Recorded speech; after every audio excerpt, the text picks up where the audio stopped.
YSR party నాయకులు ఆంధ్రప్రదేశ్ రాష్ట్రంలో అలజడులు సృష్టించాలని, మత విద్వేషాలు రెచ్చగొట్టాలని ఈరోజు రకరకాలైనటువంటి ఎత్తుగళ్లు ఎత్తుతూ ప్రజల్ని దారి మళ్లించే కార్యక్రమాలు చేస్తా ఉన్నారు. ఈరోజు టీటీడీకి సంబంధించినటువంటి గోశాలలో మరణాలు జరిగినాయి, గోమరణాలు జరిగినాయి అని చెప్పి ఒక కొత్త అసత్య ప్రచారానికి కరుణాకర్ రెడ్డి గారు దిగుతా ఉన్నారు. ఈరోజు ప్రపంచ వ్యాప్తంగా కోట్లాది మంది భక్తుల మనోభావాల్ని దెబ్బతీసే విధంగా ఇటువంటి తప్పుడు ప్రచారాలు చేయడానికి మరి కరుణాకర్ రెడ్డి గారు ప్రయత్నం చేస్తున్నారని చెప్పి ఖచ్చితంగా మనం అందరం కూడా చెప్పొచ్చు. తిరుమల తిరుపతి పవిత్రత మీద, స్వామివారి గురించి కూడా మరి గతంలో నల్లరాయది, దాని మీద చెప్పు విసిరితే ఏమవుద్ది, పెకలించేస్తామని చెప్పి మాట్లాడినటువంటి వ్యక్తి ఈ కరుణాకర్ రెడ్డి. ఇవాళ ఆయన వచ్చి ఇటువంటి ప్రశాంతతకు భంగం కలిగించే విధంగా ఇటువంటి ఆరోపణలు చేసే కార్యక్రమానికి వైఎస్ఆర్ పార్టీ నాయకులు దిగజారుతా ఉన్నారంటే ఇవాళ మనం అందరం కూడా ఆలోచించాల్సినటువంటి విషయం. కోట్లాది దేవతలతో సమానమైనటువంటి గోమాత మీద కూడా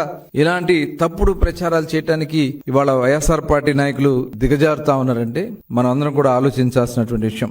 గోమరణాల గురించి తప్పుడు ప్రచారం, 100 ఆవులు చనిపోయినాయి అని చెప్పి ఒక తప్పుడు ప్రచారాన్ని వాళ్ళు చేస్తా ఉన్నారు. మామూలుగా గోశాలలో దాదాపు 2600 గోవులు ఉంటే అక్కడ వృద్ధాప్యం వల్ల గాని, లేదైతే డెలివరీలో ఇబ్బందుల వల్ల గాని, వ్యాధుల వల్ల గాని యావరేజ్న ఒక 10 ఆవులు మరి అక్కడ మరణిస్తా ఉంటాయి. దాన్ని కూడా ఇవాళ ఒక తప్పుడు ప్రచారాలు చేయడానికి ప్రయత్నం చేస్తా ఉన్నారంటే మనం అందరం కూడా ఆలోచించాల్సినటువంటి విషయం. గడిచిన 3 నెలల్లో వృద్ధాప్యంగా గాని, ఏదైతే మనం చెప్పినటువంటి వ్యాధుల వల్ల గాని 40 ఆవులు మృత్యువాత పడితే అవన్నీ ఒకసారి చనిపోయినాయి, 100 ఆవులు చనిపోయినాయి అని చెప్పి తప్పుడు ప్రచారాలు చేస్తా ఉన్నారంటే ఎక్కడో చనిపోయినటువంటి ఆవుల ఫోటోలు తీసుకొచ్చి అవి చూపించి ప్రచారం చేయడానికి మరి దిగజారుతా ఉన్నారంటే ఇవాళ మనం అందరం కూడా ఆలోచించాల్సినటువంటి విషయం. గో సంరక్షణ శాల పైన తిరుమల తిరుపతి దేవస్థానం ఒక ప్రత్యేకమైనటువంటి దృష్టి పెట్టడంతో పాటు అక్కడ నిరంతరం సమీక్షించుకోవడం జరుగుతూ ఉంటుంది. 250 నుంచి 260 మంది గోశాలలో అక్కడ వాటికి పర్యవేక్షిస్తూ వాటి అవసరాల కోసం,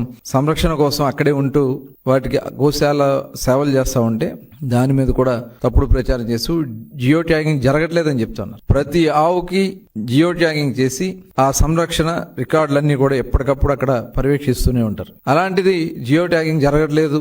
ఎవరి కోసం మీరు ఈ మాటలు మాట్లాడుతా ఉన్నారో కరుణాకర్ రెడ్డి గారు తెలియజేయాలని చెప్పి నేను కోరుతా ఉన్నా.